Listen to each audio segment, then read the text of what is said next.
Great day to live the run.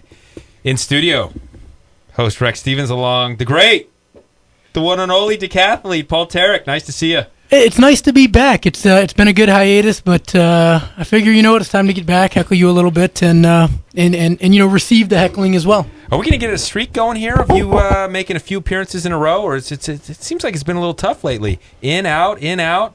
I'm wondering if we're going to have a permanent DL list for you for a while. We're going to have to go right back to pinch hitter Adam Melhuse. He's been filling in real good. Seems to be putting on a good show each week. Yeah, to be honest, you may want to switch up your rotation a little bit. You got your all-star pinch hitting. It's not any good, buddy. Well, we got to say thanks to Alex here too. Alex is filling in for producer Max Woodcock. We always got to have a fill in here. It's always nice to have another body in here for somebody to rouse Paul Tarek a little bit about the show. Excited about today's show. Talk a little swimming today and a little long-distance swimming. None of that Olympic stuff, but some long-distance swimming. Dave Van Maurik, we've had a little bit of fun following him over the last few weeks. And now we're going to have him in studio talk about that 20-mile jaunt from Catalina Island to the mainland. Before the show started, Rex, he looked a little upset at some of the things you were saying last time. He was on the phone last time. You were talking a real big game, and now he's in the studio.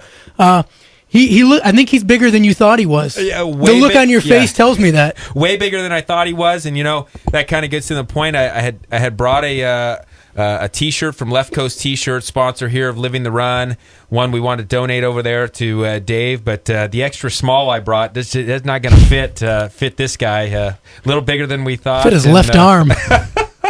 Hey, when you go 20 hours or 12 hours in the water, 20 miles, you got to have a decent sized frame, and you got to have a little gusto in that body. Well, yeah, if you're in the water for that long, you just can't. You can't look like bait fish, And if he was a small guy, he'd be out there looking like a harbor seal. But I don't think any of the sharks mess with him because they just said, he might fight back. Yeah, they kept their distance. Hey, I wanted to give you this, Paul, because you weren't here last week. I wanted to give you the opportunity. It was your sport. Your sport shined at the Olympics. We went gold and silver. In something you participated in those 2004 Olympics. Ashton Eaton, Trey Hardy, they put on a show. They showed America's back to the top in the Olympic kind of deal here. And what'd you think? What did I think? I was depressed. That's what I thought. I thought I'm a washed up has-been. And no, it was, I've known Trey since he was probably a sophomore in college, and Ashton since he was probably a sophomore, junior, and it's just, you see guys like that, and early on that they're going to be good, and the question is just how good are they going to be? And I think I was impressed, but two things impressed me. One from each of them. First, Trey Hardy had Tommy John surgery, and I'm not a doctor by any stretch of the imagination, but my understanding is it's either a tendon or ligament replacement in the elbow. And normally, like a thrower will get that in track and field, and when a thrower gets it, that year's shot, the next year is kind of a comeback year, and they might make it back to, 70% of where they were, maybe 80%.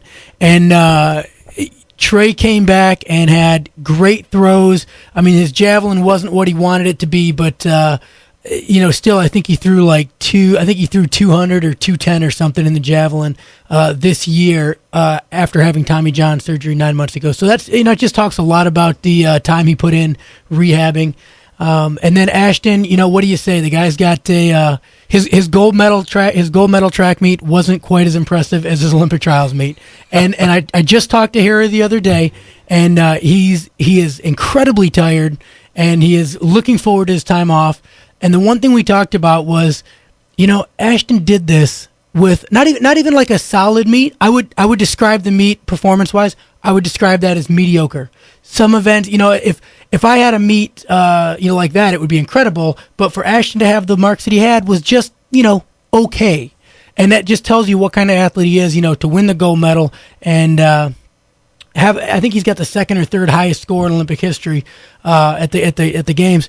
And he just had a okay meet. You know, take nothing away from Ashton. I think you're right on there. But I was kind of the same way. I was so impressed, and I thought the better living the run story really was Trey Hardy. I mean, to come back the way he did, his speed was phenomenal. He was fantastic out there.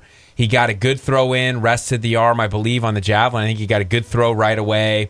Really, really spectacular stuff. And, he was even there neck and neck towards the end with a couple events to go. It could have gone either way. Ashton definitely put that superior deal. Hey, they were within 150, 200 points, which was surprising to me at that stage. I thought Ashton was going to blow the waters off that event. I think after the hurdles, I would agree with you that it was a lot closer than I thought it was going to be. Trey ran an incredible race in the hurdles. I mean, he's always been a good hurdler, but he ran a fantastic race and actually edged Ashton out by 100th.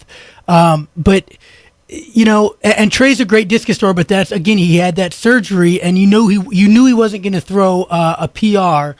It was going to be a solid throw, but then when Trey had a solid throw, he had enough of a point gap on him. Trey's a great pole vaulter. Trey's a great pole vaulter. Ashton is turning into an incredible pole vaulter. And you know what I mean? It was kind of like one of those things where you see it coming and you just know that barring a catastrophe that I think Ashton, he kind of knew it. I think after the hurdles or after the discus, I think he knew that he had it kind of wrapped up because he could match Trey in the vault, and Trey would have had to throw, probably 10 meters further or 15 meters further in the javelin just to catch him and then have to beat him in the 15. So he had a lot of room. Yeah, a lot of room. I mean, maybe it wasn't totally neck and neck at the end, but I thought Trey gave an amazing effort. I guess the big question you, Paul Tarek, is when are you going to give some of your Olympic pole and get some of these guys to come in to living the run? I mean, Trey Hardy should be a hands-down favorite to come on. He should be at the top of your list. Ashton Eaton should be in. Coach Harry should come back with a full report. Lolo Jones, you were talking about a couple weeks ago. These are all tremendous living the run stories. Paul Tarek gives some pull and bring us to the top elite. Before long, we could be syndicated here, Paul Tarek. This could be a national show. I think the big thing to recognize is the amount of pull you have as a mediocre has-been isn't quite what you would think it is. You would think that, when I walk outside that the sun just starts shining, that I have some kind of pull like that, but it doesn't. Yeah, it's just... the Midwest. We wouldn't expect that. We do. You know what? We do need. You're right. We do need to get these guys on the show and get their perspective on training for the games this year and how it turned out for them. So yeah, I will give it my. I will put my phone calls in and we will get them on the show. Yeah, the fall season will be a good season. Fall, winter, as track kind of winds down anyway, and people start to get ready for that next upcoming year. But I wanted to discuss with you real quick. I read an interesting article with regards to, again, what people had talked about for a long time as the decathlete is the world's greatest athlete. Pretty soon, and if you're listening here, Living the Run, ESPN 1280, The Ticket, you can always find all these interviews on livingtherun.com. And we'll have Dave Van Maurik on here in just a little bit to talk about swimming 20 miles. But they talk about the world's greatest athlete, and it's always been a debate for a long time. There's no debate, Rex. I'm just getting that out there. There's really no debate. Well, it was the decathlete, and you had guys like the Bill Toomeys and the Bruce Jenners, and then Dan O'Brien's, Brian Clay. Now we got Ashton Eaton. But there always seems to be this pull for that 100-meter guy. No, that's not. He's he's the world's fastest athlete. He's not the world's greatest athlete. There's a huge difference. It's like you know what makes that's it. Time out. CrossFit. Here's the thing, because this will take me to CrossFit too. And what bothers me about this is, like we said before, man, I really wish there was some sort of standardized test to measure athleticism where they would maybe put together, let's say, 10 events and everybody could go do them. Oh, wait, they have that already. And the thing is, what bothers me the most is there is no other event that challenges. Well, I mean, how would you define an athlete? Like, what attributes would you, if you said somebody was athletic, what attributes would you have? Well, I'm telling you, they're all tested in the decathlon. Well, I would agree with you but that's not what gets all the press. I don't care what gets the press. Lindsay Lohan gets press. If us not getting press is equivalent to us not being like Lindsay Lohan, then you know what?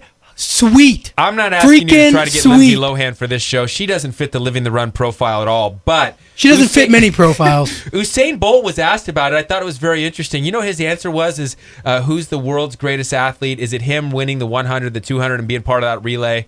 Or is it Ashton Eaton? And he said, well, when it comes down to it, Ashton runs the 15, and I'm never going to run the 1500. So I give my hats off to Ashton Eaton. So even Usain Bolt gave Ashton Eaton world's greatest athlete.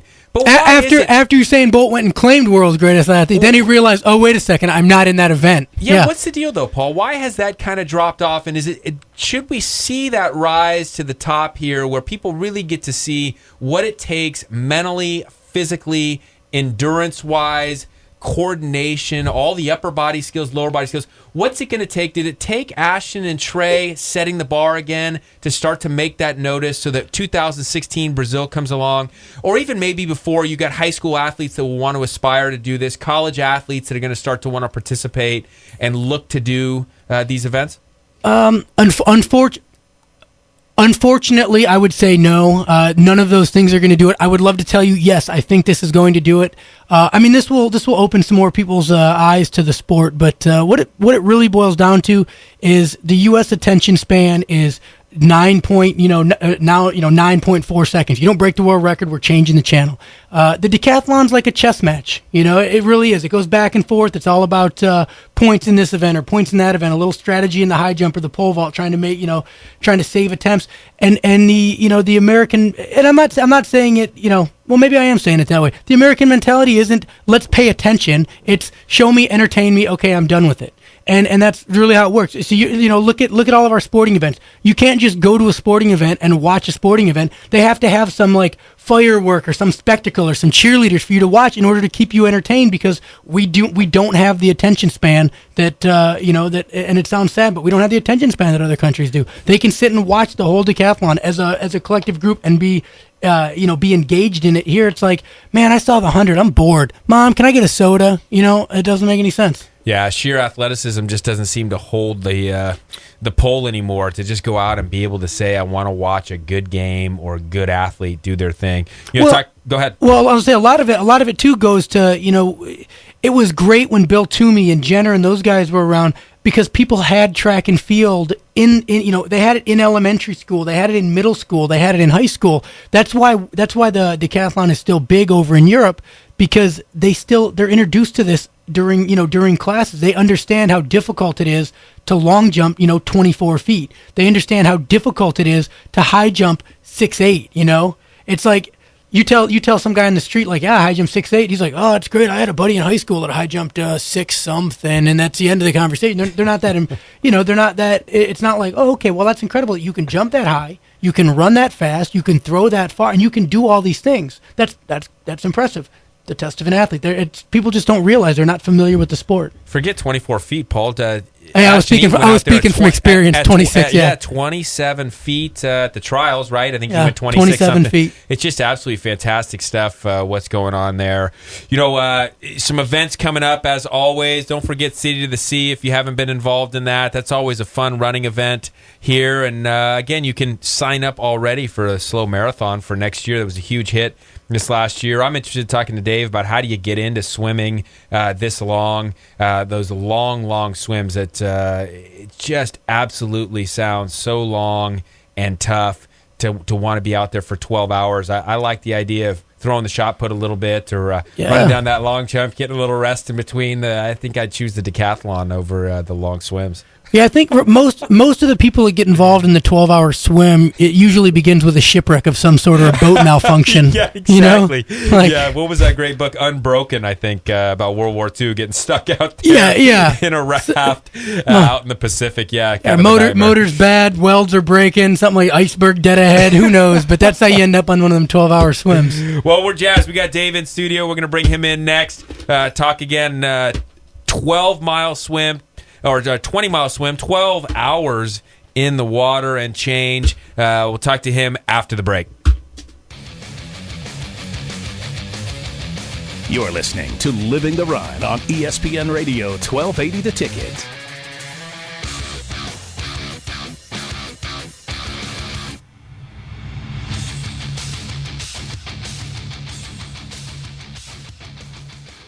Since 1929, Standard Process has been dedicated to providing the highest quality whole food supplements. Their philosophy is simple: to provide nutrients as they are found in nature. Today, scientists are finding more and more evidence demonstrating the benefits of whole food nutrients over high-dose synthetic vitamins. Standard Process's unique products are sold through healthcare professionals who are trained in using whole food nutrition as the first line of defense for the body. Visit www.standardprocess.com for more information or to find a Standard Process healthcare practitioner near you.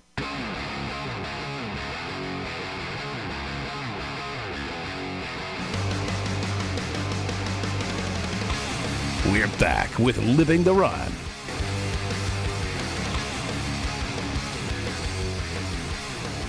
All right, welcome back to Living the Run. Back in studio with our guest. We've been talking about Dave here for a little while, a few weeks old. Dave Van Maurik just swam from Catalina, 20 miles, 12 hours. Dave, thanks for joining us. Yeah, I'm happy to be here, Rex. Hey, we got a little razzing going here on this whole deal, and rightly so. I mean, this is it seems like something that's not even really fathomable for the average person. Well, let me say, I hope that we're going to talk about my swim and not about dentistry or my wife. Yeah, here he goes. Yeah, he's upset. Well, here's the deal: is that sponsors are what run this show, and Dr. Ryan Ross and that whole office, sponsors this show. So, sometimes we get off in these tangents, but we want this show to be able to keep going. And if it weren't for good dentistry, good hygienists, and good dentists overall. I would like to think that our morals and principles can't be bought myself. Yeah, I mean, apparently I'm with Paul on this, I think. Yeah, apparently. In this case, yeah. Rex has a price that doesn't include a comma. Yeah. Well, we can talk about dentistry. Well, Paul Tarek is talking about the only way most people go out and decide to swim 20 miles if they get shipwrecked, maybe fall out of a boat or have some sort of an incident that gets them out floating in the water that they don't really want. But you actually wanted to do this, which puts a whole new flair to this whole thing. So maybe it's some sort of a midlife crisis, huh? Well, that's it. I mean, sometimes that's what they think. Some people drink, some people just take some medications, get depressed, whatever. But you decided to go swim, and we had Dean Karnazes on. Confessions of a Midnight Runner. You didn't start this thing till midnight, so Confessions of a Midnight Swimmer, huh? Yeah, and that's how that swim is done. Different swims throughout the world are done at different times of day, but that one, because of the predominant winds and the chop, you do it when it's flat. And so what that means is you have to get your head around a nighttime swim, because that's unusual for most swims, and definitely if you can't wrap your head around that, you're going to have an unpleasant 5 or 6 hours of darkness. I mean, I know this is completely off topic and unrelated, but I mean, was anybody? I know, surprise. But is anybody watching for predatory animals? I gotta ask that question because that would scare me to death. Is swimming at night, pitch black, nothing on the water, but that would scare me. Well, you've just asked the most frequent question that I'm ever asked. The second question is, how do you go to the bathroom in the water? So. Yeah, while you're swimming. That's amazing. Yeah, but the shark thing, they're out there. If you ever go camping in the woods, there's bears out there. So you have to realize that there is going to be some sort of risk, but it's not. I don't think it's as significant as people think. And if the conversation is simply about sharks, you miss so many other things that are going on a marathon swim. But clearly you have to get your head wrapped around the fact that you're at the top of the water column, and there are all manner of beasts, large and small, beneath you. Top of the water column, somewhere in the middle of the food chain. That's the thing. Well, I mean, do you run into them? I mean, do you run into anything out there? Do you have interactions with the sea life in that? Or did you go pretty much unscathed? As the swimmer, I don't see much, but I observe a lot of swims, and so in that case, you're on the boat, you're looking around. I've seen blue whales, the largest whale. I've seen sunfish, lots of seals, dolphins. For instance, there were probably 80 dolphins that approached me, and I have a lot of video of it. And that's pretty cool to look at it afterwards. But, as the hours go on, you become more and more diminished into yourself and your swim, and you become less situationally aware. You're slowly losing. You don't see that well, you don't hear that well, you're getting cold. you live in a very immediate, focused present. Yeah. 10 miles in and 10 miles from land, you're almost hoping for a shark. Well, yeah, and if that shark's going to come, he should come at the beginning of the swim rather than put you through the misery of doing 18 miles. I agree with that. I see land. Yeah. Well, how much of the strategy? Because you kind of talk, hey, you got to wait for the waters, to be more flat. You get away from the wind. How much of the strategy paid off in this situation? How many things came up that you weren't anticipating? What were the variables like from those anticipated versus surprises? Yeah. So that's a really good question, because in an adventure like this, what you anticipate and what you plan for is the problem. Sometimes that doesn't even occur, and you were just way off base. So for me, I thought I might just freeze and be so frightened that I would just say, I don't want to continue the swim, or I don't want to start the swim. But there was never that in my mind. I mean, I got in and just started churning it out. But the first 2.5 hours, the seas were a little bit eccentric and jumping around a little bit. Many of my crew got seasick. I was in the water, so I didn't get seasick. You're much better off in the water. But the logistics of trying to swim, so you got a motorboat, 50-foot motorboat that's doing the navigation, and then next to that you've got a paddle boarder, and then me, the swimmer, and then a kayaker. All I have to do is stay parallel with that configuration of boats. And in the darkness, it was hard to do that. I would be caroming back and forth between the paddle boarder and the kayaker. And then when I would approach the boat to feed, I couldn't see it very well. It was extremely exasperating, and that causes you to kind of lose mojo, You say when I come to the boat to feed, the first thing that came to my mind is like going to like Marine World, or something. I mean, how does that whole process work? Obviously, you must not be allowed to put your hands on anything. You must not be allowed to rest, right? You got to tread water as things are going. Right. It's dark, so they must have headlamps. They're just tossing you food. How does that whole process work? And then how did you go training into it, choosing which foods to eat? Because clearly that's a big topic, especially in the running world, ultra marathon running world, where it's like, hey, you better know that Gatorade works for you, water works for you, the goo, the power bar, the what have you. Did you do a lot of that before? How'd that whole system work? Yeah, I've been at that for about 3 years, because this is my third big swim. And so whenever I do training swims of over, say, 3 or 4 hours, I'm always experimenting with food. And so you clearly don't want to do anything new on race day or on whatever adventure day. And so I was very careful about to only do what I knew. And basically I was taking in 300 calories per hour. Most of that was in the form of Hammer Perpetuum, a protein drink, and then goo. And then I would eat a couple Fig Newtons every hour too. I wanted some sort of ballast, something solid in me. So that was what I did, and I did that just throughout the whole swim. So I could just picture a guy, like the guy's on the boat, like throwing him food into almost like chumming it, like just throwing food into the water. And he's kind of picking it up as he swims around. Yeah. You know what they do is they have a parachute cord, and at the end of it, there's carabinered into a couple of water bottles, and my Perpetuum and goo were in those. And they'd hang a couple of glow sticks in that configuration. They'd toss that over. And I had a glow stick on my back. The kayaks had glow sticks. So we were basically just big lures out there. Yeah, I was going to say, you got... Hey, what's that light up there, Bob? I don't know. Let's go check it out. It looks tasty. Yeah. One last thing about the notion of Leviathan beneath you, okay? In the first couple of hours, you can be kind of freaked out about that. But what I have done is I just say, okay, block that out. I count my strokes to 100. I get to 100 and it's reset my brain. And then I keep swimming until another thought might creep in, and then I just start over at counting to 100. So sometimes I'd get to 100 and 3 strokes later I'm starting at 1 again, okay? But after the first couple hours, it never occurred to me to need to count, because you're dulled, you're engaged in a different way, you're in a zone, that sort of part of your mind that is suggestive like that just disappears as you're just slogging along. So, you have to deal with it for a while, but then you don't deal with it anymore. Hey, you're listening to Dave Van Maurik here on Living the Run.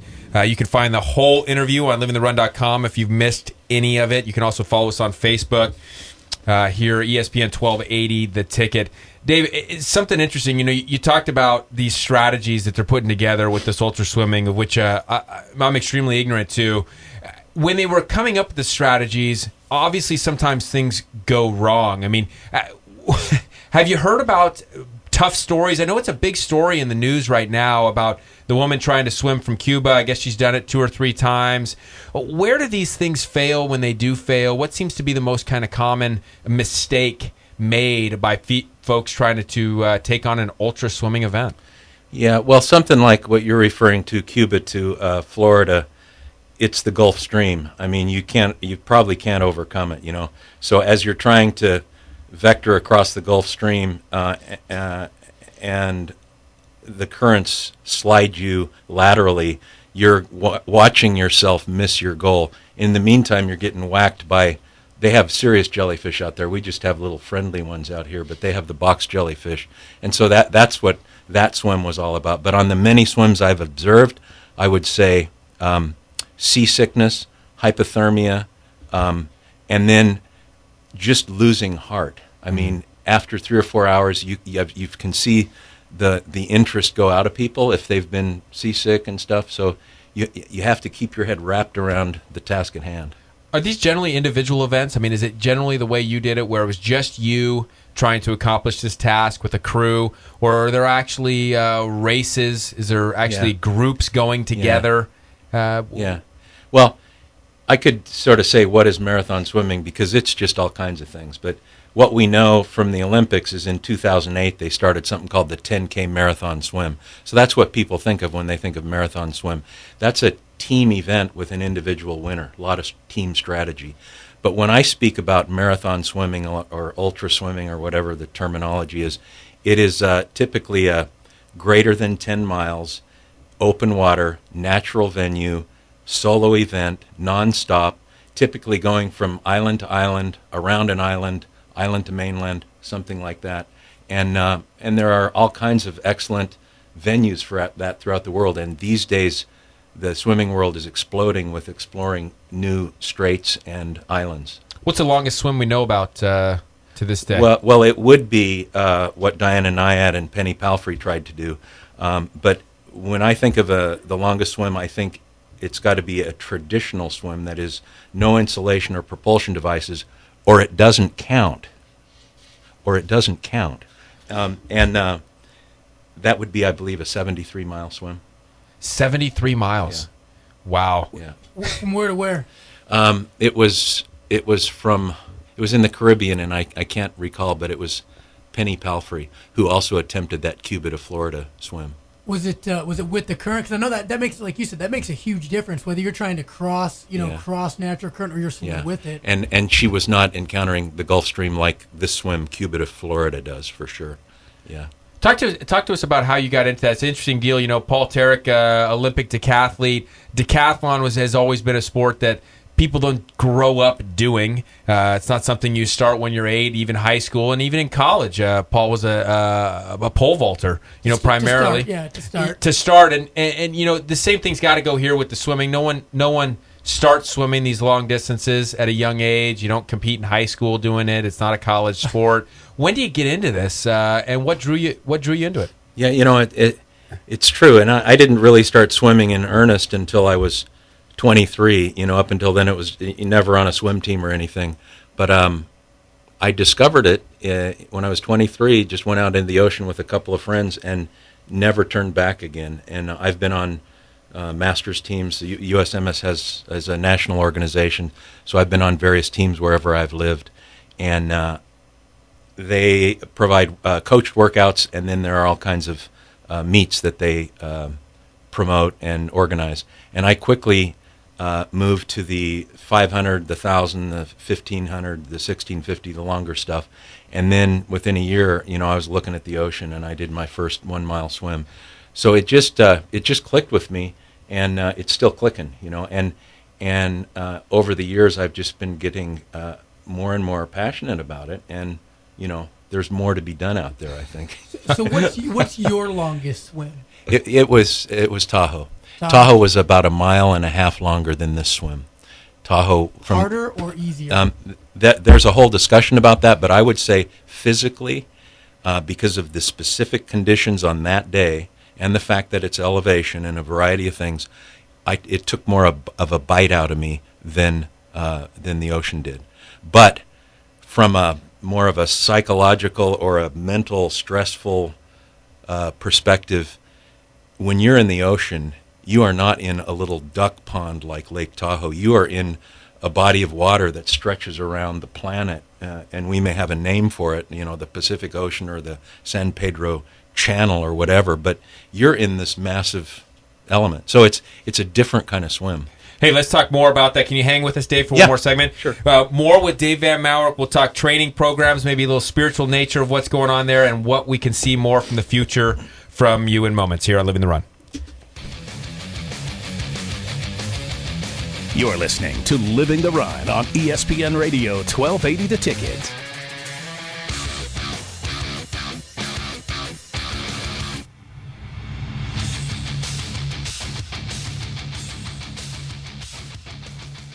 Hey guys, Paul Tarek from Living the Run here. As a former Olympian, there is only one place myself and fellow athletes go when it comes to chiropractic care on the Central Coast. With 4 chiropractors in the clinic, Slow Wellness Center is the largest, most comprehensive group of docs in San Luis Obispo County.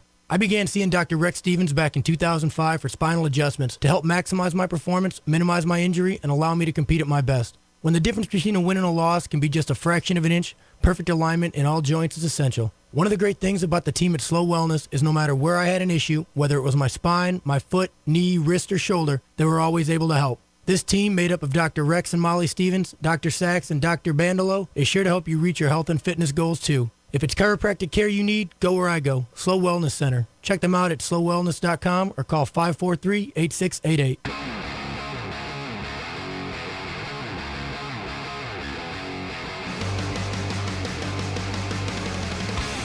We're back with Living the Run.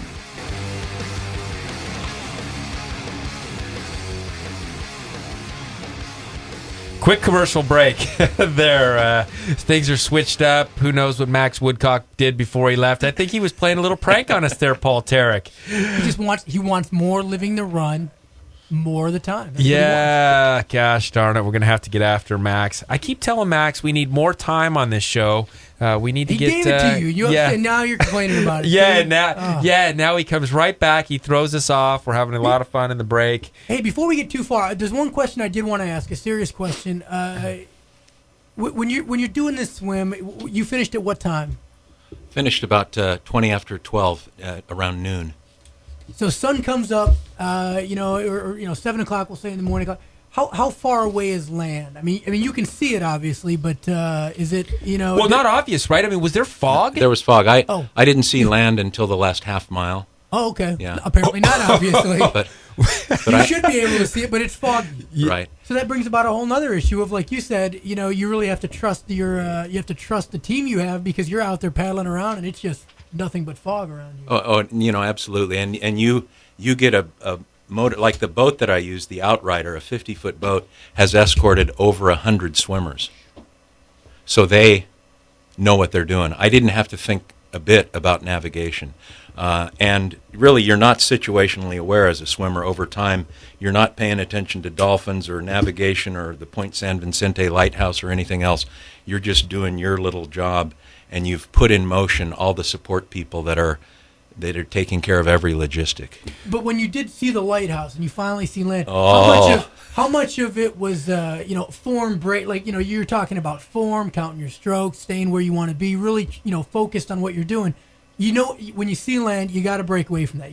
There's got to be moments where it's like, all right, don't care, I'm just going to finish it. Totally. And like the last quarter mile, my son got in with me, my 21-year-old son, Kyle, and so that was a great little experience. And at that point, everybody knew it was going to be a success. The winds had come up, and I had to keep going. You don't want to dally for a feeding, because you might move 200 yards at a feeding, in the opposite direction you want to go. So you got to keep going. But I knew it was in the bag probably in that last half mile. This is obviously, you're listening to Dave Van Maurik, ultra swimmer here on Living the Run. Again, if you want to catch the whole interview, you can find it on livingtherun.com.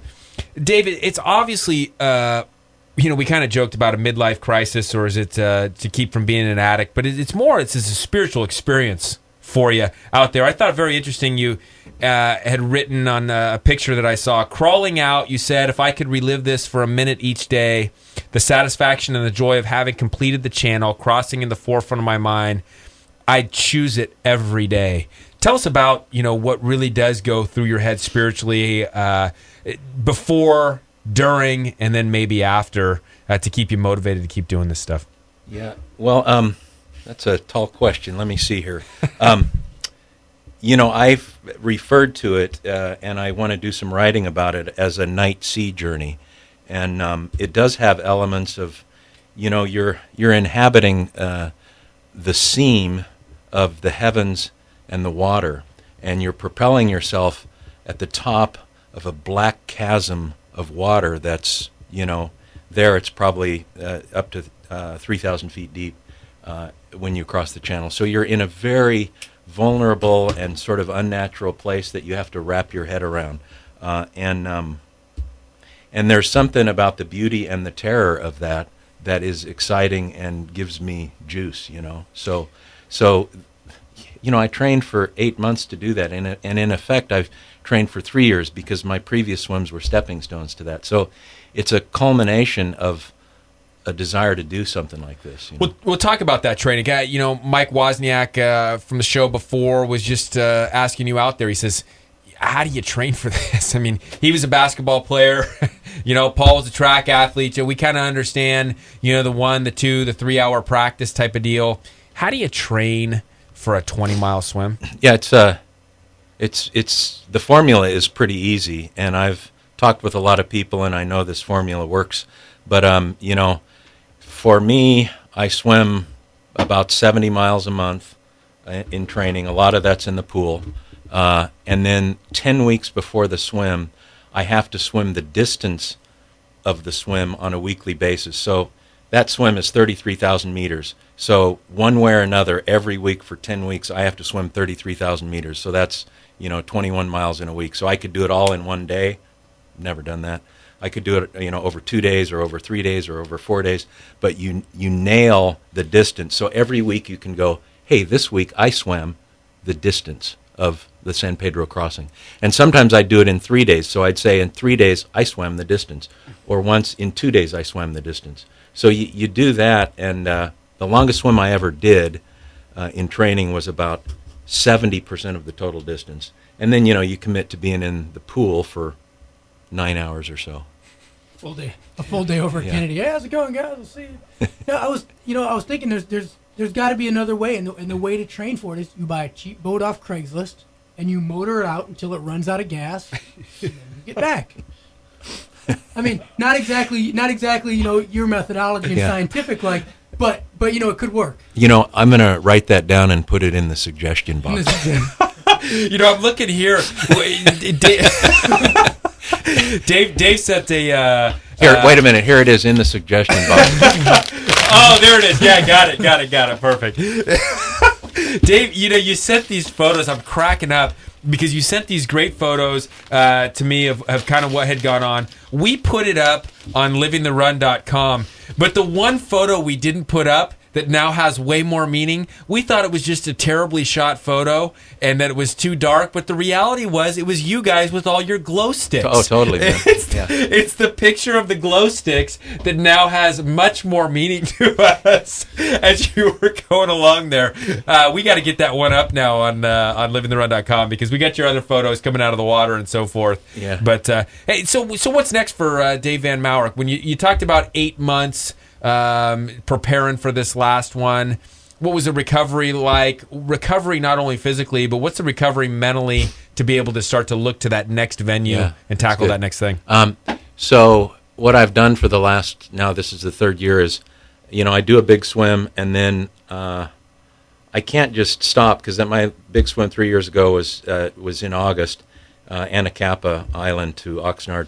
So then I had to have a secondary goal, or I just kind of don't know what to do with myself. So that goal was, hey, let's be sure that in 2010 I swim 1 million meters. So that's 620 miles. So I made sure that I did Anacapa in August, and then for the rest of the year, I could go a lot lighter. I didn't have to do that 30,000 a week, and it was a good secondary goal. So I was coming off of the swim with something. Last year, I after I did Tahoe, I did 1.1 million meters. So this year, I intend to do 1.2 million meters. So I've got to come off of it, and I'm still sort of goal driven. I can't just go there and slog through 1,000 meters and say I worked out.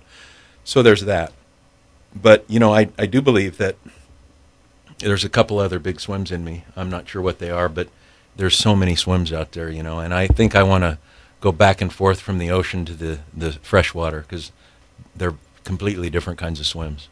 There's Lake Michigan out there, and you could do a sweet swim from say Chicago across the bottom end of Lake Michigan over to Muskegon. Getting that out there. Is that a popular venue? I mean, are people doing swims out there? They are, and if you read about there's a book called The History of Marathon Swimming, and it talks about Lake Michigan was a big deal throughout the 50s and 60s and 70s. The history of swimming really is, it goes back to English Channel was crossed in 1875. Catalina Channel was crossed in 1927. English Channel has been crossed maybe 1,200 times. Our channel, the San Pedro Channel, we call it the Catalina Channel, 230 times. So it's a younger swim. But there's many swims all over the place. Talk about the popularity a little bit. We talked about that with Paul with regards to the decathlon. As the decathlon coming back, it used to be highly popular, then kind of went away, and now maybe is coming back. Ultra marathoning seems to be taking seems to be taking a pretty big rise in popularity. We've got all kinds of people here in San Luis Obispo participating in it. We got books. We got a lot of events happening. Where is swimming coming up on that? Because I haven't really been exposed much to it. I haven't heard a lot about it. I don't hear a lot about it in the news. I don't read a lot about it in the magazines. Yeah. Is it on the rise at this stage of the game? It's very on the rise. For example, I'm on the board of this group called the Santa Barbara Channel Swim Association. And much like the Catalina Federation oversees swims off of Catalina Island, there's a total of 8 channel islands. Catalina is one of them. The other 7 we handle, Santa Barbara Channel Swim Association. And some of them have never been done. I mean, there's one of them that's 50 or 60 miles out there. But we oversee swims like Anacapa, San Miguel, Santa Rosa, Santa Cruz, San Nicolas, and so on. And a year ago, we had 8 swims. This year we have 25 swims. Okay, so it's catching on. And we have to do a very serious vetting process, because you can't believe the You can say moron. Okay. Well, I was going to say it's okay. That's totally acceptable. I was going to say hooplehead, but yes. Same thing. I used to swim in high school. I did 20 laps at the gym. I could totally swim from that island. No, you can't. You get that, so there is a vetting process for that, I could just totally picture like some guy just showing up and jumping in the water, and like a half mile later just being done. Done. Yeah, done. No, you're absolutely right. And there's a story in Catalina. I know some of the observers, and there was a guy that went over, because you motor across and you start in Catalina. He got in the water, and within 2 minutes, he was done. And 2 minutes? He couldn't wrap his head around the project, and everyone was quite upset, because people do so. Like my crew, I conjured them up, my friends, to go out there with me and participate in this, and it's a big deal. It's a big sacrifice, and so you get something like that, a convergence like that of all these people that are taking time off work and everything, and you want to be successful and you want to push hard, So as a swimmer, you can't bail out in 2 minutes, or you'd upset a lot of people. Make a calf strap. Oh, my calf strap! Yeah. Ah, buddy, you're swimming. Shoot. So many different environmental things you could do to change the swim by hitting different areas. You ever thought about getting into those real cold places? I saw that one TED Talk one time on that guy that was trying to make environmental awareness, and he got in that basically freezing water. I mean, the boat carved a path for him through the ice. Yeah. Ice separates, parting of the Red Sea, if you will, and here's this guy in that water. Ever thought about trying to do, because he did the same as you. I mean, what people aren't aware here, and again, talking to Dave Van Maurik, ultra swimmer, you're just in swimsuit and you go, right? I mean, you're not in any kind of these extra kind of wear and so forth to keep you warm or to help you float better. No accessories, if you will. And that's how that guy did it in that cold water. No wetsuit, no anything. Any thoughts on ever getting in water like that? Or pushing the extremes with the cold? Not really. I mean, I read with great interest about some of those sort of adventure swims, they're called. And what that fellow Lewis Pugh did was just unbelievable. When you hear about how, his fingers, I think the blood in the ends of his fingers froze, and he described that in some great detail. How far did he swim in that one? Not far. He was in for 20 minutes, I believe. Right. Yeah, it might have been like a 1 mile almost, or 1 kilometer maybe. Yeah. But he said something about his hands being numb for like 3 months. Yeah. The ends of his fingers. Who'd imagine you get nerve damage from doing Yeah, that? no, it's true. So no, that's not my deal, but there are other swims of the ilk that I've done so far that are out I gotta there. ask this one because I would totally do this. But did you drop? No, Paul would not totally do this. No, not the swim. No. Oh, if I happen to be swimming, which that won't happen. But I'm just saying, you're swimming across the channel. At some point, it's 3,000 feet deep. Did you drop anything? I mean, like, not accidentally. Did you take something with you to kind of like leave your mark? Drop it out, No. No. All right.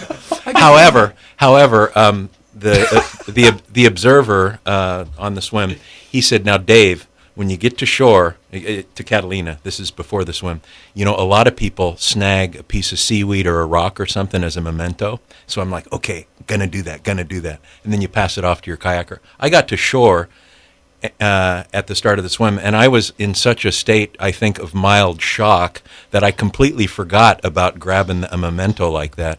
And so whatever directive he gave me completely went out the door. But that would have been nice to have something that came from the island. Right? Yeah, it would have been great if you on the way up to the beach, you would have grabbed a rock, and then as you got out of the water and been like, "There, I brought it all the way from the island." Well, what's it? I mean, let's get back to that main topic we wanted to talk about of dentistry and kind of thing. No, in all reality, how does the family support come into this? I mean, how does your wife deal with you on these things? Because when it comes down to it, they are in some respect dangerous to be out there. I know you said your son was out there with you too. How do they come into play here? How do they encourage you? And where's that? What's it like at home talking about this stuff? Yeah. Well, before I answer that, let me just talk about something else for a minute. Oh, yeah. And that is that when I called in, we ended up talking about Lisa, not about my swim. And a year ago, I did the Tahoe swim, and then I was at the Steinberg Gallery giving a slideshow presentation, and it was projected up on the screen. And there were people with GoToMeeting and WebEx that were checking it out as well, including my mother and father, who are 80 years old. And I was given the presentation, and all of a sudden, this window popped up, and I see my mother, and she's sort of peering at her laptop down in Redlands, and they were unaware that they were being recorded, right, or being filmed. And so I clicked it, it was so distracting, and she popped up again. So I'm trying to give a presentation, to these people, and there's my mother, You're being haunted by your family. Yeah, that's right. Yeah. So the day after the swim, people wanted to talk about my mom, not about my swim. Classic. But as far as I mean, is this kitchen? I mean, is this dinner conversation stuff, or is it kind of just you're on your own and your own? Hey, these are my workouts. I go and I do my workouts, and it is what it is. Yeah, Lisa knows that I'm, fully engaged with swimming, and that it's it's a significant thing in my life. I think there is a certain amount of danger in some of those swims, so but you just got to go forward, man. Don't go backward. It's funny, Paul. Do you get this sense, as he talks about the danger, he talks about the sea life and, this nervousness, I don't get any sense that Dave has anxiety about it. He just doesn't seem like... Oh, no, I hide it really well. Yeah. He seems like it's like, I'm in the water. I'm good, Whereas I don't think I would feel that way. Even when I'm out surfing, I always try to stay in the top 18 inches of water because it's kind of like, hey, you can have the rest of the ocean. I just want this little spot right here. Yeah, absolutely. Swimming across that channel would be absurd. There we had a GoPro, and so an underwater camera, and there were some pretty cool pictures of me, and I imagined, what if I was reviewing some photos and I saw Leviathan himself observing me, That would be darn good. Oh. Hey, we're gonna come wrap up the show here on Living the Run with Dave Van Maurik. Back in moments. You're listening to Living the Run on ESPN Radio 1280 The Ticket.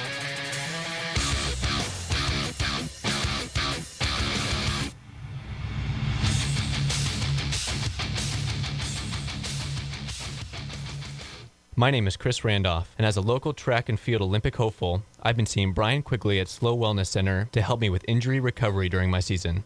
Brian has not only helped me with some very extensive injuries, but has also educated me on the specifics of how my body moves when I compete. His knowledge and touch has helped me achieve personal bests in my competition and has also helped me in injury prevention. Becoming a wellness patient of his has helped me stop my injuries before they start, making time spent recovering shorter, leaving more time spent training for my goals. From injury prevention to wellness, Brian understands the patient and holistically helps them achieve their personal health-related goals. So check out Brian Quigley at peakperformanceslo.com and find him on Facebook and comment a response to this ad and get a complimentary 60-minute massage.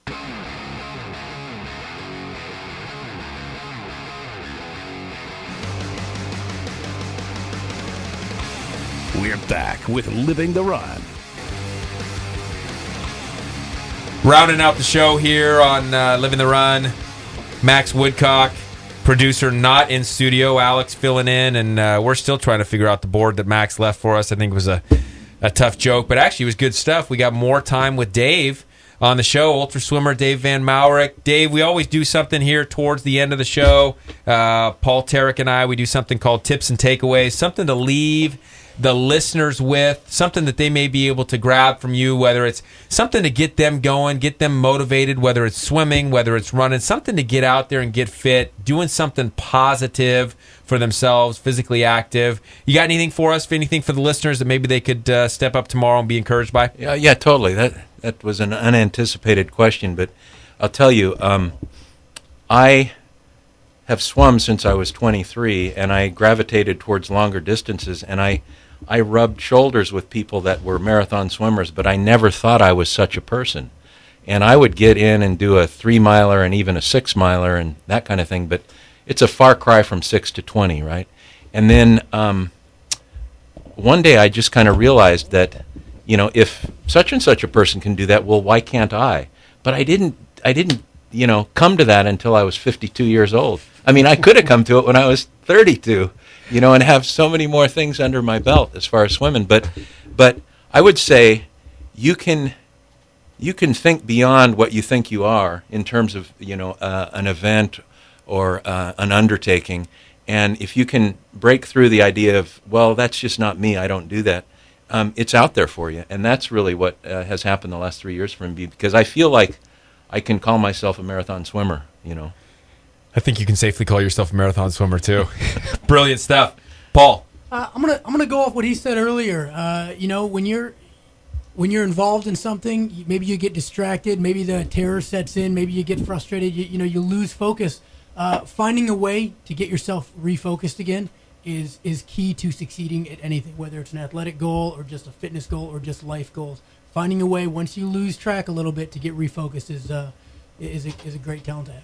That is, and I appreciate that from you too, Dave. I just wanted to kind of go through that quote that you'd said, Dave. It hit me pretty hard where you said, crawling out of that water, if I could relive this for a minute each day, the satisfaction and the joy of having completed the channel, crossing in the forefront of my mind, I'd choose it every day. And what I take from that is gosh, what if each person had something that they could say, I gave it my all, I went after, I tackled something of very tough, whatever it might be for them. Everybody's tough is a little bit different, but to have that goal of satisfaction in the back of your mind to spiritually drive you to get to that next level, that is great stuff, and I appreciate very, very much that quote. Dave, thanks for coming so much on the show. We got, as always, I don't know if you've eaten at one of our favorites, another sponsor of ours, getting back to that sponsorship thing here, of course. We got to get to the sponsorship thing, but Jaffa Cafe, one of our favorite places, some of that great Greek I'm right there. Yeah. Oh, yeah. good. Adnan, a tremendous guy. Yeah. So $20 gift card Hey. for you to Jaffa Cafe. Thanks a lot. And then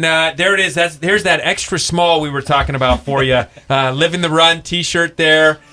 We'd love to have you sport that again. Yeah. Left Coast T-shirt, another great sponsor of ours. Well, we look forward to tracking you too, Dave, for the upcoming times. Keep us abreast of what you're doing here on Living the Run. Okay. We'll have you back at the next time. 1.2 million meters Yes, this year, sir. right? Yep. You have 1.2 million meters. Yep. So for those of you English listeners out there, multiply by 3.25 to catch the proper footage. Hey, next week, Divide by 52. more from Paul Tarek.